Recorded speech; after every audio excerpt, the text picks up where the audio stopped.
club was founded in 1969, and we were originally a male-only club.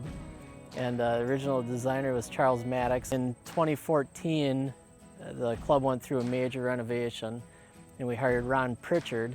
He went through and we redid everything on the golf course at that time, and that's when we also took the initiative to introduce a lot of the fine fescue areas out here for added texture and color and flavor to the course.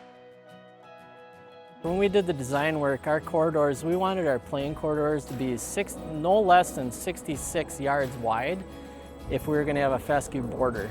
So that's a big playing corridor. Now the corridor includes, the fairway, the mowed rough, and then it can be fescue outside of that. And so that's where we used it, and pretty much wrapped all the tees out here with fescue. And then anywhere that we can get away with it where it's not going to be a hindrance to normal play. The other thing with it too, we focused on making sure we used it in large areas. I think that's key to having a really cool look to your property. I think that's one of the things that really helps us make this successful is we got these large, big expanses where we have the amber waves of grain. It's fine fescue, so all our deep roughs are fine fescue. We have about right around 42 acres of it throughout the property.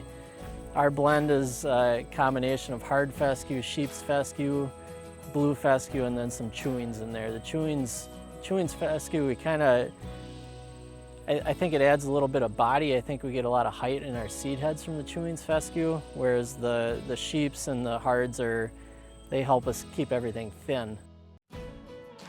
Everybody knows the trick to fescue, you got to keep the water off of it, you got to keep the fertilizer off of it. One of the biggest things for us, I think, is harvesting the biomass annually. So it takes us a long time. It's a good solid 6-week project for us in the fall where we go through and we mow it and vacuum the grass up and get everything collected so that we're not returning any nitrogen source back to the soil. We also try to ding the grass when we can and basically stress it a little bit more.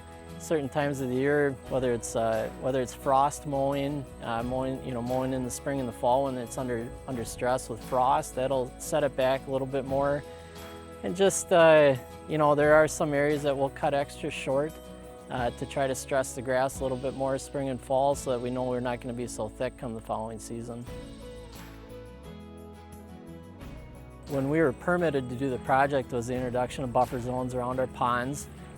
15 feet was the goal. There are certain areas that are in play where we were grandfathered simply because we had been a golf course a long time before the project. But so yeah, from a water quality standpoint, that was a really good thing for us. The other thing the biodiversity that we have out here now, from eagles that stay year-round. You walk through the fescue, it'll freak you out a little bit. You'll catch snakes and things like that. Our biggest thing with the fescue is just the aesthetic. I think for us is kind of what we really strive to kind of set the rest of the golf course off. When you have nice deep dark green fairways and then the amber waves of grain, so to speak, it really makes for a wonderful look on the property.